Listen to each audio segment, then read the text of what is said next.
Pertama-tama saya mau mengingatkan Profesor Denny. Dia kan sudah S3, jangan-jangan jadi S-teler. Pada waktu saya mulai mengajar tahun 59, Ruhut Pohan mungkin belum lahir, termasuk Denny ini. Ini kan anak-anak ingusan kemarin. Saya mau mengatakan kepada Profesor Denny, jangan bikin afleidingsmanoeuvre. Afleidingsmanoeuvre itu ialah mengalihkan perhatian. Dari zaman Pak Harto, masuk keluar penjara itu sudah biasa. Mana itu menteri yang dulu saya pernah kritik itu? Sudah tidak ada lagi itu orang.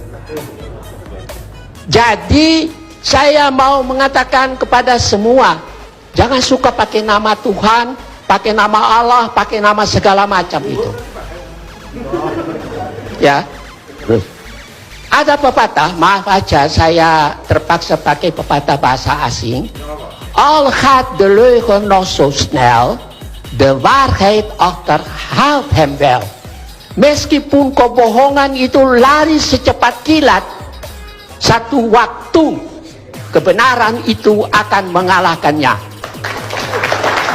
Bisa tahun ini, bisa tahun 2014 atau sesudah itu, nanti kita lihat.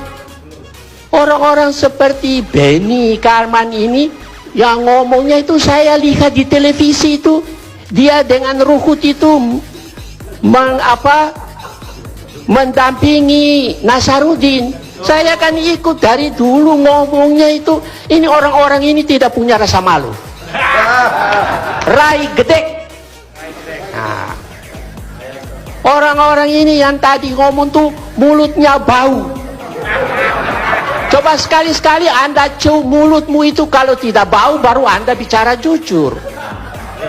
Kalau bau itu berarti tidak jujur. Terlalu banyak makan uang haram.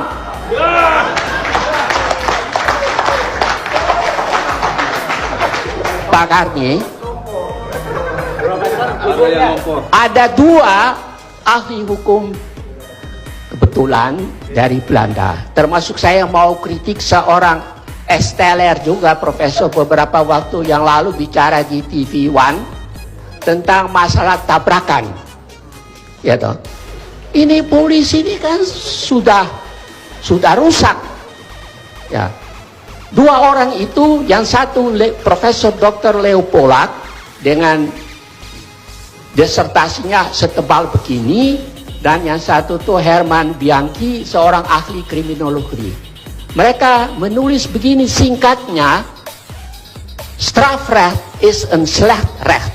Hukum pidana itu adalah hukum yang jelek. Nah, bayangkan hukum yang jelek ini kalau dipegang oleh orang yang tidak bermoral, rusaklah hukum ini. Termasuk para pengacara juga yang menyalahgunakan kepandaian mereka. Ya.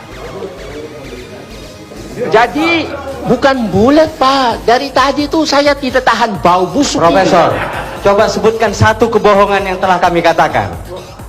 Sebutkan satu kebohongan yang telah kami katakan.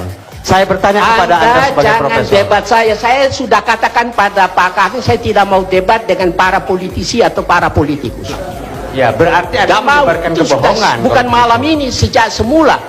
Saya kan kenal dia kan debat dengan itu, dalam itu, waktu di masa-masa yang lalu itu, yang menulis buku itu tentang gurita Cikeas itu. George.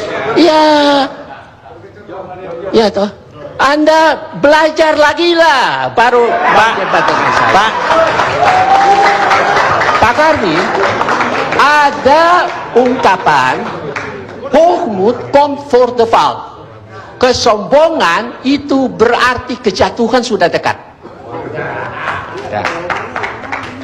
Saya pikir terpaksa saya harus kemukakan mengenai masalah polisi ini, karena tadi saya dengar itu ya. Polisi ini sebetulnya tidak melindungi rakyat, malahan pagar makan tanaman. Contoh di Pamekasan, itu rumah milik seseorang Bertahun-tahun lamanya polisi tidak mau mengembalikan, meskipun Mahkamah Agung sudah memberi putusan Enkrah Pangkavesta, putusan mengikat. Di Medan, polisi seperti pagar makan tanaman, mengantar orang untuk mengusir si pemilik rumah. Saya berharap dua ungkapan ini didengar oleh Kapolri, ya toh, supaya, atau kalau dia mau dengar, gunting kumisnya dulu, kasih baik-baik. Begini Pak, ini sudah pukul 11, ya toh. Saudara Ruhut kan masih ingat, dia pernah bilang itu saya, tapi sudah pikun, nanti saya kirim ambulans. Ayo, betul apa enggak?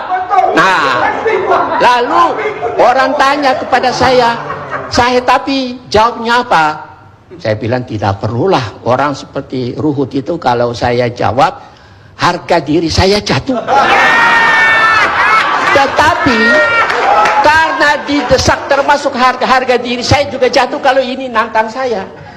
Si Pohan ini orang Batak kan, begitu kan.